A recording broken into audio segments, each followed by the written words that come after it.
tapi kaya SDA saja, kaya sumber daya alam saja tidak cukup. Jadi pemilik saja juga tidak cukup.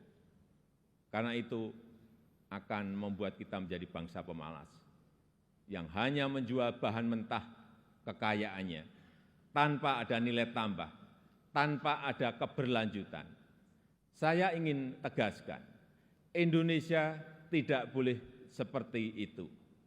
Indonesia harus menjadi negara yang juga mampu mengolah sumber dayanya, mampu memberikan nilai tambah dan mensejahterakan rakyatnya.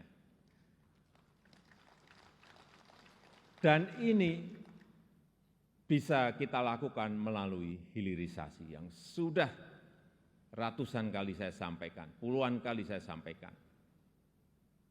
Hilirisasi yang ingin kita lakukan adalah hilirisasi yang melakukan transfer teknologi, yang memanfaatkan sumber energi baru dan terbarukan, serta meminimalisir dampak lingkungan.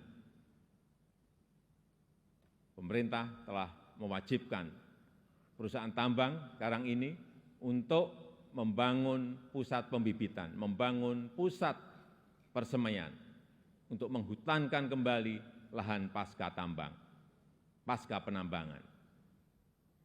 Hilirisasi yang ingin kita lakukan adalah hilirisasi yang tidak hanya pada komoditas mineral, tapi juga non-mineral, seperti sawit, rumput laut, kelapa, dan komoditas-komoditas potensial lainnya, yang mengoptimalkan kandungan lokal, yang bermitra dengan UMKM, bermitra dengan petani, bermitra dengan nelayan, sehingga manfaatnya terasa langsung bagi rakyat kecil.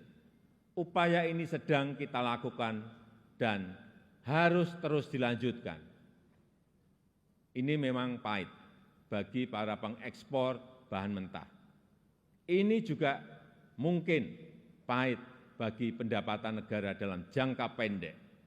Tapi jika ekosistem besarnya sudah terbentuk, jika pabrik pengolahannya sudah beroperasi, saya pastikan ini akan berbuah manis pada akhirnya. Terutama bagi kesejahteraan masyarakat Indonesia. Sebagai gambaran, setelah kita stop ekspor nikel ore di tahun 2020, investasi hilirisasi nikel tumbuh pesat. Kini telah ada 43 industri pengolahan nikel yang akan membuka peluang kerja yang sangat besar. Ini baru satu komoditas. Dan jika kita konsisten dan mampu melakukan hilirisasi untuk nikel, kemudian tembaga, kemudian bauksit, kemudian CPO, dan rumput laut, dan yang lain-lainnya, berdasar hitung-hitungan perkiraan, dalam 10 tahun pendapatan per kapita kita, dalam 10 tahun mendatang pendapatan per kapita kita akan mencapai 153 juta.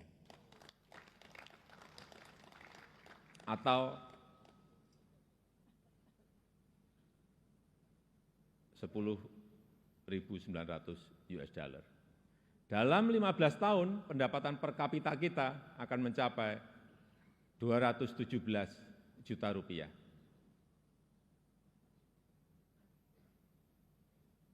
Atau kurang lebih 15.800 US dollar. Dan dalam 22 tahun pendapatan per kapita kita akan mencapai 331 juta rupiah atau 25.000 US dollar. Sebagai perbandingan, tahun 2022 kemarin kita berada di angka 71 juta rupiah. Artinya, dalam 10 tahun lompatannya bisa 2 kali lipat lebih, di mana fondasi untuk menggapai itu semua sudah kita mulai, pembangunan infrastruktur dan konektivitas yang pada akhirnya menaikkan daya saing kita. Kita tahu berdasarkan International Institute for Management Development, IMD, daya saing kita di tahun 2022 naik dari ranking 44 menjadi 34. Kenaikan ini merupakan kenaikan tertinggi di dunia.